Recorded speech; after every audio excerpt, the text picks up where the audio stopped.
நீங்கள் உலக வரலாற்றை பார்த்தால் அடால்ஃப் ஹிட்லர் என்ற பெயரை எப்போதும் காணலாம். அவரது வாழ்க்கை இரகசியங்கள் நிறைந்தது. அடால்ஃப் ஹிட்லர் 1945 இறக்கவில்லை, ஆனால் அர்ஜென்டினாவில் 95 வயதில் இறந்தார் என்று சிலர் கூறுகிறார்கள். இந்த இடுகையில் அவரது மர்மமான வாழ்க்கையைப் பற்றிய வரலாற்று உண்மைகளைக் காணலாம். ஹிட்லர் ஒரு ஜெர்மானியர் கிடையாது. தன் வாழ்நாள் முழுவதும் ஜெர்மனியின் நலனுக்காக வாழ்ந்த அடால்ஃப் ஹிட்லர் ஜெர்மானியர் இல்லை என்றால் உங்களால் நம்ப முடிகிறதா? அவர் நிச்சயமாக ஜெர்மன் இல்லை.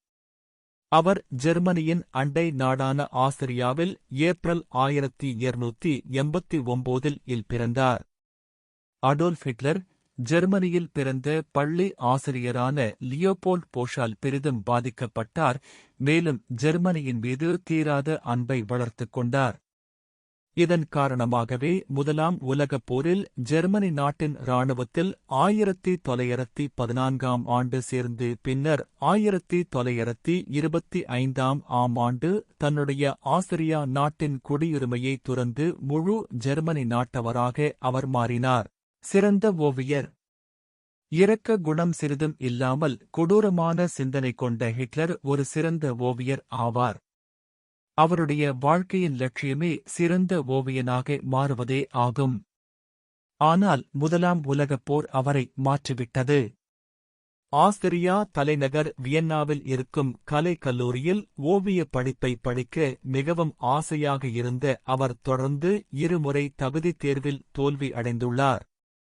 காரணம், அவருக்கு கட்டிடங்கள் வரைவதில் சிறந்த திறன் இருந்தாலும் மனிதர்களை வரைவதில் அவ்வளவு திறன் இல்லை என்று கூறி அவரை சேர்க்கவில்லை. ஆனாலும் அவருடைய ஓவியங்கள் மீதான ஆர்வம் அவரை விடவில்லை. அவர் ஜெர்மனியின் சர்வாதிகாரியாக மாறியதும் அருங்காட்சியகத்தில் இருந்த பல மாடர்ன் ஓவியங்கள் அனைத்தும் நீக்கப்பட்டு அவரின் பல ஓவியங்கள் அதில் வைக்கப்பட்டன. வறுமையில் இருந்துள்ளார்.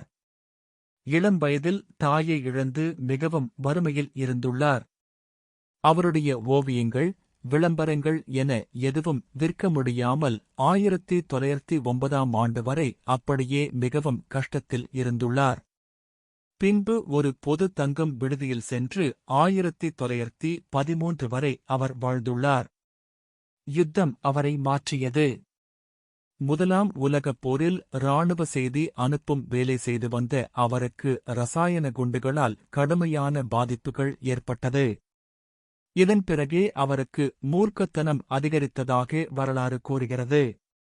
அந்த இரசாயன குண்டு பாதிப்பு அவருக்கு சிறிது காலம் கண்களை பாதிக்க வைத்து செயல் இழக்க வைத்திருந்தது. அவருக்கு மீண்டும் கண் பார்வை கிடைத்தபோது அவர் பார்த்தது ஜெர்மன் இராணுவத்தின் தோல்வியையே. சிறைச்சாலை அனுபவம்.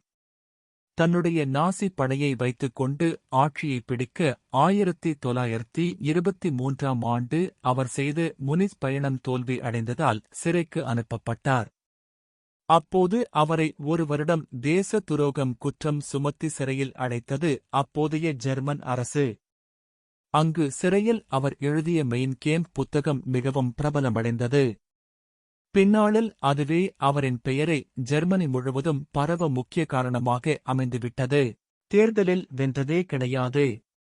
1932 ஜனாதிபதி தேர்தலில் போட்டியிட்ட அவர் வோன் ஹிண்டன்பெர்க் அவர்களிடம் தோற்றுப்போனார்.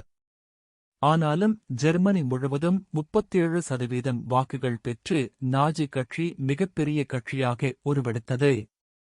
இதனால் 1933 துணை ஜனாதிபதியாக பொறுப்பேற்றார்.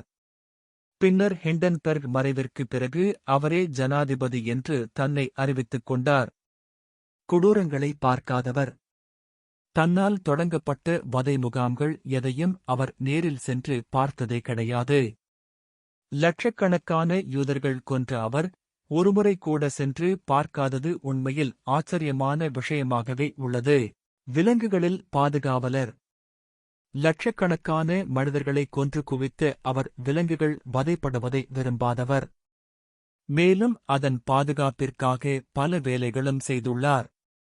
அமைதிக்கான நோபல் பரிசு. ஹிட்லர் அமைதிக்கான நோபல் பரிசு பெரும் போட்டியாளர்களின் ஒருவராக இருந்தார். பின் அவரே அந்த போட்டியில் இருந்து விலகி இனி ஜெர்மனியைச் சேர்ந்த எவரும் நோபல் பரிசு பெறக்கூடாது என்று உத்தரவிட்டார். அமெரிக்காவின் பிரபல டைம்ஸ் பத்திரிகையின் அட்டைப்படத்தில் 1938 ஆண்டின் உலகின் சிறந்த மனிதர் என்று அவரின் அட்டைப்படம் வெளியிடப்பட்டது. மேலும் இதுபோல வீடியோஸ்க்கு எங்கள் சேனலை மறக்காமல் சப்ஸ்கிரைப் செய்யுங்கள். உங்கள் ஆதரவு எங்களுக்கு மிக முக்கியம்.